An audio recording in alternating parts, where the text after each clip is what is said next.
James sudah 3 hari tidak makan. Ia ke toko beli makanan. Tapi uangnya kurang 1 sen. Ia lalu menyanyikan sebuah lagu untuk menggenapinya. Tapi, bos restoran marah dan melempar makanan itu ke wastafel. Dan mengusirnya. Karena kedinginan dan lapar, ia mencari tempat untuk tidur. Tapi, tidak menemukannya. Akhirnya, ia bertemu temannya. Temannya mengizinkan ia tidur di mobil. Dan memberinya sesuatu. Ia tidak berpikir panjang. Esok paginya, pemilik mobil datang. Temannya segera kabur. Tapi, James tidak bangun meski sudah dipanggil. Saat bangun, ia sudah di rumah sakit. Melihat dokter rehabilitasi, ia merasa sangat bersalah.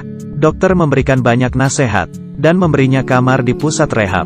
James yang luntang-lantung di jalan, akhirnya bisa tinggal di kamar itu dengan tenang. Ia melihat perabotan di kamar itu, dan air panas di dapur. Ia sangat terharu. Malam pertama di sana, James kedatangan tamu spesial. Seekor kucing masuk ke kamarnya lewat jendela, dan mencuri serealnya. James dengan senang menyambutnya, memberinya makan, bahkan tempat tidur. Ia berencana mencari pemilik kucing esok paginya. Besoknya, James mengelilingi rumah di sekitar sana. Tapi, tidak ada yang kehilangan kucing. James akhirnya melepasnya. Ia mulai mengamen di jalan. Tapi, diusir pemilik toko di belakangnya. Kebetulan ayahnya lewat situ. Ayahnya menyapa James dengan hangat. Tapi, ibu tirinya sangat menyebalkan.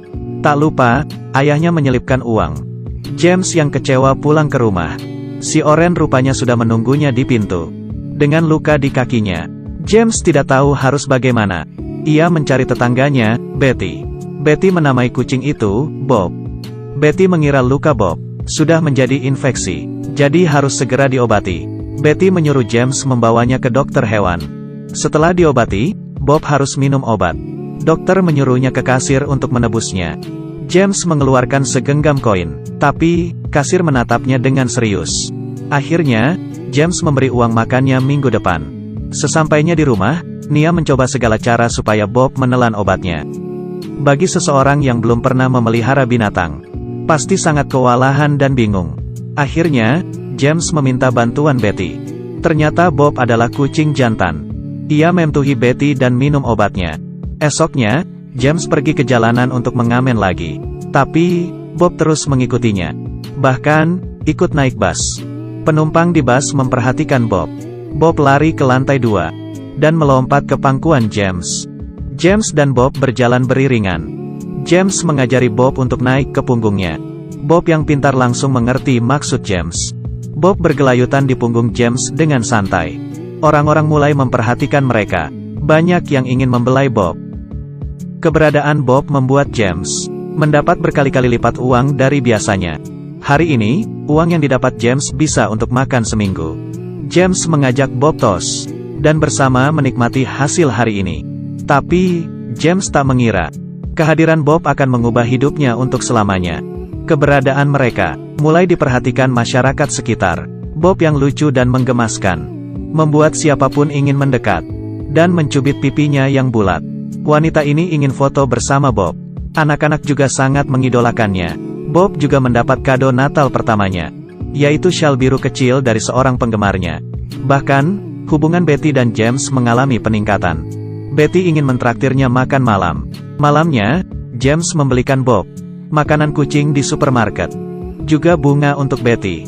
Tapi, di jalan pulang, ia melihat temannya terkapar di tangga. Ia dan Betty segera menyelamatkannya. Tapi, teman James akhirnya meninggal. Hal ini membuat Betty sangat sedih. Karena kakaknya juga seorang pecandu. Dan meninggal overdosis di apartemen ini. Hal ini membuat Betty sangat benci dengan pecandu. James yang juga pecandu memutuskan untuk merahasiakan jati dirinya. Betty mulai menyukai James. Bahkan mereka merayakan Natal bersama. Dan bertukar kado. Betty yang senang memeluk James. Melihat mereka, ekspresiku sama dengan Bob. Hari ini, Bob dan James mengamen di jalan seperti biasa. Tapi, ada seorang pria brengsek, yang membawa seekor anjing, yang mengencingi tas James. Masyarakat yang melihatnya emosi. Kekacauan pun terjadi. Polisi segera datang dan menghentikannya. Tapi, mereka hanya menangkap James. Bahkan melarangnya menyanyi di jalan selama 6 bulan. James yang frustrasi ke apotek dan minum obat rehabilitasi. Kebetulan, Betty juga di sana.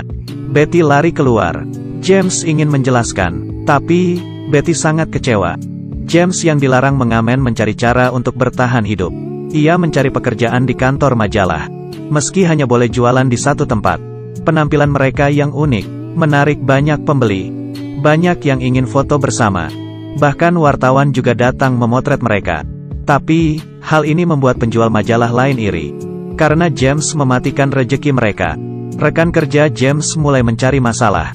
Hari ini, saat menjual majalah, sepasang suami istri minta foto bersama. Mereka menyelipkan uang tip di saku baju James. Lalu mengambil majalah. James dilaporkan oleh rekannya. Selama sebulan, ia dilarang menjual majalah. Sesampainya di rumah, ia menuang semua isi tasnya. Uangnya tidak cukup untuk hidup sebulan. Ia terpaksa curi-curi mengamen di tempat yang sepi. Akhirnya, ia berhasil melewati 1 bulan yang sulit. Hari pertama masuk kerja, seorang wanita dan anaknya membeli majalah dan menawar Bob. James tentu tidak mau menjualnya. Tapi, wanita itu mulai memaksa. James yang kesal, bertanya, "Harga anakmu berapa? Mungkin kita bisa berdiskusi." Seekor anjing di sana menakuti Bob. Bob lari di depan. Anjing itu terus mengejarnya. Bob lari di jalan raya. Dan seketika menghilang. James bertanya dan mencari di setiap sudut kota, tetapi hasilnya nihil. James kehilangan Bob. Dan menyalahkan dirinya. Separuh jiwa James pergi. Hidupnya tidak bergairah. Melihat pengedar narkoba di luar. Ia tergoda. James keluar dan bertanya pada mereka, "Apa kamu melihat kucingku?" Mungkin Tuhan sedang menguji James. Sesampainya di rumah, ternyata Bob sudah kembali. James memeluk dan menciumnya. Ia takut Bob menghilang lagi. James memutuskan untuk berhenti memakai narkoba. Ia pergi ke rumah Betty dan menceritakan keputusannya. Tapi, James menolak bantuan Betty.